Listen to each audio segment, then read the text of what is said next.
Odesa बंदरावरील हल्ल्यात 4 भारतीयांचा मृत्यू. युक्रेनमधील ओडेसा बंदरातून निघालेल्या व्यापारी जहाजावर झालेल्या हल्ल्यात 4 भारतीय नागरिकांचा मृत्यू झाला असून एक जण गंभीर जखमी आहे. भारत सरकारने घटनेचा निषेध केला असून नागरिकांच्या सुरक्षिततेसाठी आवश्यक पावले उचलण्याचे आश्वासन दिले आहे.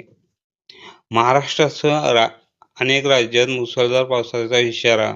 भारतीय हवामान विभागाने महाराष्ट्रासह अनेक राज्यांसाठी मुसळधार पाऊस, विजांचा कडकडाट आणि जोरदार वाऱ्याचा इशारा दिला आहे. नागरिकांनी अनावश्यक प्रवास टाळावा तसेच प्रशासनाच्या सूचनांचे पालन करावे असे आवाहन करण्यात आले आहे. संसदेत प्रश्नपत्रिका गळतीच्या मुद्द्यावरून गदारोळ. विरोधकांनी विविध परीक्षा प्रश्नपत्रिका गळतीच्या मुद्द्यावर संसदेत चर्चा करण्याची मागणी केली. या मागणीवरून लोकसभा आणि राज्यसभेत मोठा गोंधळ झाला आणि दोन्ही सभागृहांचे कामकाज काही काळासाठी स्थगित करण्यात आले. भारतातील पहिल्या डेंग्यू लसीला मंजुरी. केंद्र सरकारने भारतातील पहिल्या डेंग्यू लसीला मंजुरी दिली आहे. तज्ज्ञांच्या मते ही लस डेंग्यू प्रतिबंधासाठी महत्त्वाचे पाऊल ठरणार असून मोठ्या प्रमाणावर जनजागृती आणि लसीकरण मोहीम राबवली जाईल. पी.व्ही. सिंधूचे ऐतिहासिक जपान ओपन विजेतेपद. भारतीय बॅडमिंटनपटू पी.व्ही. सिंधूने जपान ओपन स्पर्धा जिंकत इतिहास रचला. जपान ओपन जिंकणारी ती पहिली भारतीय खेळाडू ठरली असून देशातून तिच्यावर अभिनंदनाचा वर्षाव होत आहे. रोहित शर्माने निवृत्तीच्या चर्चांना पूर्णविराम दिला. भारताचा अनुभवी फलंदाज रोहित शर्मा याने निवृत्तीच्या अफवा फेटाळत लावून देशासाठी खेळणे हेच माझे प्रमुख ध्येय असल्याचे स्पष्ट केले.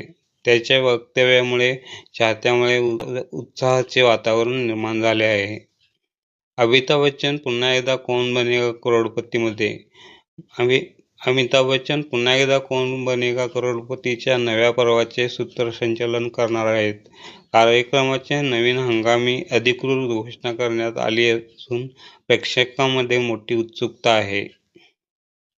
एलपीजीला पर्याय म्हणून इथेनॉल स्वयंपाक इंधनाचा विचार. केंद्र सरकारने घरगुती स्वयंपाकासाठी एलपीजी सोबत इथेनॉलचा पर्याय उपलब्ध करण्यासाठी नवीन धोरण तयार करत आहे. यामुळे इंधन खर्च कमी होण्याबरोबरच पर्यावरणालाही फायदा होण्याची अपेक्षा आहे. जम्मू काश्मीरमध्ये मुसळधार पावसामुळे बचावकार्य प्रभावित. जम्मू काश्मीर सुरू असलेल्या मुसळधार पावसामुळे पूरग्रस्त भागात शोध आणि बचाव कार्यावर परिणाम झाला आहे. प्रशासनाने नागरिकांच्या सुरक्षित ठिकाणी हलवण्याचे काम वेगाने सुरू ठेवले आहे. स्पेनने फुटबॉल विश्वात दुहेरी इतिहास रचला. स्पेनने पुरुष आणि महिला अशा दोन्ही फुटबॉल विश्वचषक स्पर्धांमध्ये विजेतेपद मिळवत ऐतिहासिक कामगिरी केली. जगभरातील फुटबॉल चाहत्यांकडून स्पॅनिश संघाचे मोठ्या प्रमाणावर कौतुक होत आहे.